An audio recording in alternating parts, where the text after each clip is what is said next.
Hey everybody, I hope y'all are having a great evening.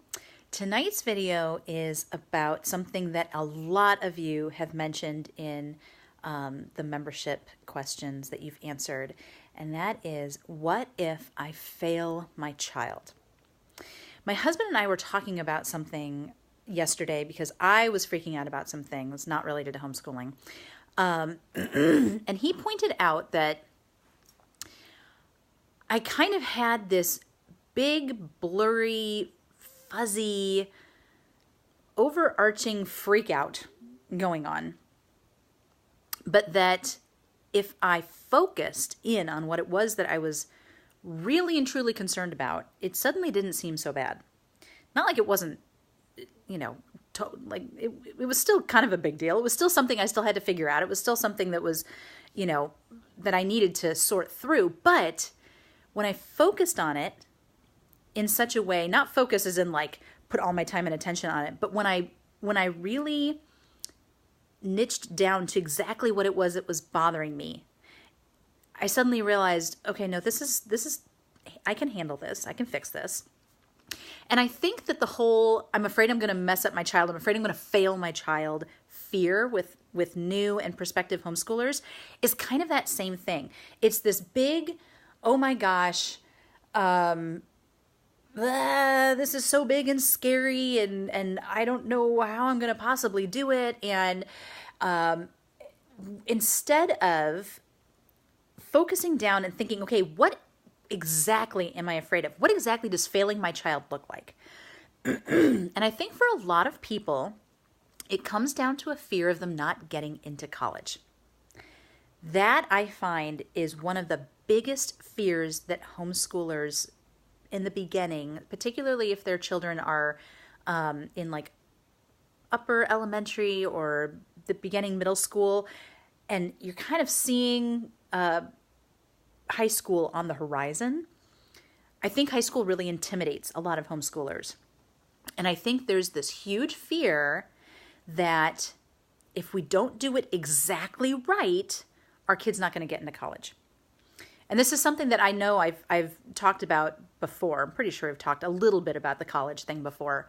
But the first thing I wanted to say is that if that's one of the fears that you have, the fear of failing your child, I want you to identify exactly what that means to you. What does it mean to you to fail your child? What does that look like? Because I think if you really kind of pick that apart, you'll start to realize that the chances of that actually happening are very, very, very slim. So let's do that a little bit right now. So, okay, so failing your child. Are you afraid your child is never going to read? Now, if you have little ones that really aren't reading yet, excuse me, then I can see that would definitely be something you might be concerned about. And I know that in the beginning, for me, that was something I was really nervous about. Oh my gosh, are my kids going to learn to read? Not just because reading is important, but because reading is huge to me. Like, I was one of those kids that always had like 10 books going on my nightstand, And I love books. And I really wanted my girls to love books too. And I really wanted for them to be able to read. And so when my older daughter picked up reading fairly quickly, I was like, whew, okay, that's one in the bag. We're good. We're 1 for 1 so far. And then my second daughter, we started working on reading. And it wasn't working quite as well. And we worked really hard. And then we stopped working for a while. And we thought, well, maybe she just needs a little more time. And then we started working on it again. And then we started getting some feedback from her co-op teacher about some things that she was noticing with her reading. And after a while, we realized this child has dyslexia. And suddenly, that fear of, oh my gosh, what if my child never learns to read, suddenly became huge. And I was freaking out. And it took me some time, but I finally got to a point where I was able to talk with other homeschoolers whose kids had dyslexia. I was fearing the worst. I didn't want to reach out to anybody else. I didn't even want to admit it at first. But after I started talking to other homeschoolers and particularly unschoolers whose kids had dyslexia, I started hearing the same thing over and over and over. Yeah, my child learned to read. It was a long road, wasn't what we were expecting, but eventually it all clicked. Oh, okay. That sounds doable. I can be patient. I can take a different road than what I was expecting. And here we are. She's going to be 11 next month. And yeah, she's reading. And she actually reads really well, given how little time we have worked on it. And I know that sounds kind of weird, but one of the things that we found is if we work in short, intense bursts, and then we stop working on it entirely, which seems completely counterproductive, it's like her brain just needs a lot of time to kind of finish making all these connections. So we work, and then we stop working, give her brain time to make connections. And then the next time we come back to it, she's made this huge leap. And we just kind of kept doing that. So we didn't have to work twice as hard. We actually probably worked less with her on reading than we did with our older daughter. It just looked different with her. And suddenly that fear that, oh my gosh, I might have a child who never reads, I suddenly realized that's ridiculous. Like, she wants to learn to read. She's willing to work at it sometimes.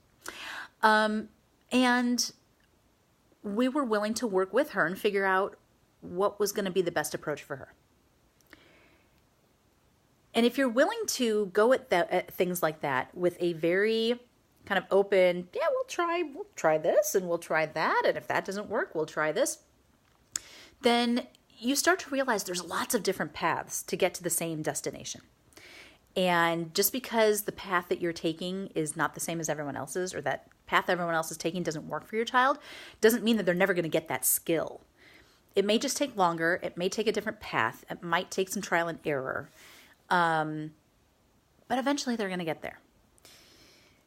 And something that somebody told me that kind of made me laugh, but also feel a little relieved was, because, okay, so she was about 6 when we started realizing, oh, this is not going well. And I was kind of freaking out to somebody one day, a fellow homeschooler whose kids were a little older. And she said, okay, Allison, picture her at 18. Do you really think she's going to be 18 years old? 18 years old, 12 years from now. And she's still not going to know how to read? And I thought, oh, that is kind of ridiculous. Like, I think in 12 years we'll figure it out, you know? So that's kind of what I'm talking about. If you look the fear in the face, instead of standing way back from it and seeing it just as this big fuzzy lump up there that has no, discernible edges, and you're not 100% sure what it is. It's this nebulous, this general, I might mess them up. Okay, focus down and figure out, mess up how? Mess up what? What exactly are you afraid of? And same thing with math. Okay, my child's never going to get math. Okay, math is like an overarching, umbrella term for zillions of little different skills, right? Your child's not going to get any of them? That's ridiculous. Of course they're going to get them, right? Even things like fractions that sound scary, or decimals that sound scary. Okay, fractions, get a pizza, get a cake, split things up. That's fractions. Money is decimals. Kids are really motivated by money. Start doing some stuff with money. They'll figure it out. Okay? When we just stay way back here and we don't force ourselves to work through what that fear actually is, it can definitely be very overwhelming, very scary. But I think if you give yourself time to sit down and really work through that, what exactly am I afraid of? You'll realize that it's not that bad. Now, like I said before, I really do think that for most homeschoolers, it's this fear of college. I'm going to mess up my kids' chance of getting into college and doing what they want to do. And again, I go to the unschoolers because they take such a radically different approach to education. And yet so many of them go on to college and go on to fantastic careers. And they're not necessarily like kind of fringe things that like the artsy stuff. They're engineers, they're lawyers, they're educators. Normal things, right? And yet they never use curriculum, virtually never, unless a child wants to. But really, how many kids want curriculum? Like it's not the kind of thing that most kids actually want to use. They don't calculate credits and transcripts and all this kind of stuff. They just let their kids learn through life. And yet somehow they're still getting into college. If their kids can get into college without them putting in all this crazy time trying to analyze the coursework that their child is doing, and is it enough to count as a full credit or a half credit or a 3/4 credit or quarter credit or whatever, and they're still making it. If they can do it, then you following normal curriculum, if you choose to use normal curriculum, chances are you're going to be fine. And if you choose to go the unschooling route, well, hey, there's plenty of unschoolers who go to college. So if this is a fear that you have, this fear of messing up your kid, then I encourage you and I challenge you to this week take a little time to sort out what exactly that fear is. Really get specific with it. And I want you to see, what is that main thing that's really freaking you out? And if you feel like sharing, share it in our group this week and say, okay, I finally figured out what the main fear is that I have about messing up my kids. I'm afraid I'm going to mess up fill in the blank. Because I'm like 99% sure I'm going to be able to help you figure that out. It's not going to be the big scary thing that you think it is. And there's a good chance, too, that once you get it down, you're going to realize, oh, that's not that bad. I'm pretty sure we can handle that. I'm pretty sure we can figure that out.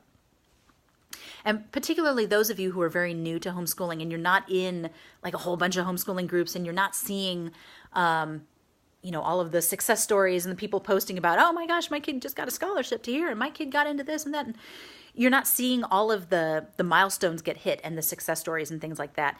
And if you don't know any other homeschoolers, particularly homeschoolers whose kids are older and are in high school or maybe going to college and things like that, then it totally makes sense that that would be something you'd be afraid of because you're just starting to investigate all of this. And so there's so much that you haven't been exposed to yet. You just haven't even seen it. You haven't heard about it. You haven't learned it yet.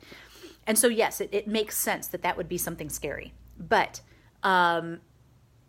again, like, I think back to, when I first started homeschooling, even though I took literally years to learn about what it was that I wanted to do, and I realized there was so much I still didn't know.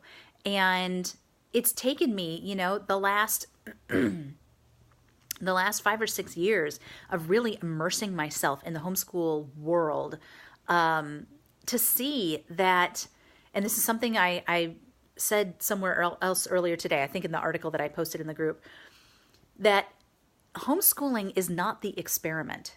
Public school is the experiment. For thousands of years, people have learned through homeschooling. And honestly, for most of that time, they learned through unschooling, the thing that now is considered so fringe and radical. And oh my gosh, I can't believe people actually teach their children that way. They're not teaching them anything. No, that's how people have learned for centuries. This idea of putting kids in a desk 30 at a time in little rooms with one teacher at the front of the room all day, or shuffling from room to together that's the experiment. That's the weird thing. That's the oh my gosh, who came up with this idea?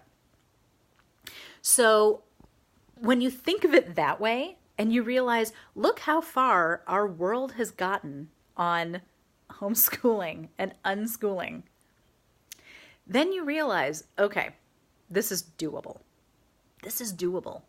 This is not some weird fringe alt thing, okay? This is what people have done for hundreds, thousands of years. We're doing it in a very different way now, obviously. But it still works. If it worked back then, it'll work now. It doesn't matter how technologically advanced society might be or how things have changed. Human nature hasn't changed. We're still naturally curious. We can still be intrinsically motivated to learn if we haven't had that squashed out of us by boring textbooks and lectures. We can still learn by just experimenting and allowing ourselves to meander through things. Totally doable. So if that's something that you struggle with, if you're one of those people that said that you're afraid of messing up your kid, that's one of the big fears, that you're afraid of failing your child, I want you to know that whatever that fear niches down to, whatever that when you get it in focus and you see what the fear really is, we can solve that. We can fix that. I promise you it's fixable. And if you don't immediately see a way that can be fixable, if you're looking at it and you're thinking, I don't think so. That's something that when I work with you as a coach, that is something that we will focus on, and that we will make sure that by the time we're done with the coaching program, that is something that you're like, yeah, whatever. That's not a problem. I'm not worried about that at all. Because the whole point of my coaching program is to make sure that by the end of it, you are confident and you have peace of mind. We won't end the program until you've got that. So you're not going to be sent off, to finish this homeschooling journey still feeling like you have no idea what you're doing. No. You're going to have your roadmap. You're going to know exactly where you're going. You're going to know exactly what you're doing. And you're going to have confidence that anything that comes along the way, you're going to be able to easily handle. And that includes that fear and having to face that fear of failing your child. I hope that was helpful. I hope that those of you who had that concern don't have it anymore, or maybe at least see a light at the end of the tunnel, that this isn't something you're going to have to keep struggling with, that you're going to be able to solve it. I hope you all have a great night, and I'll see you in the group. Take care.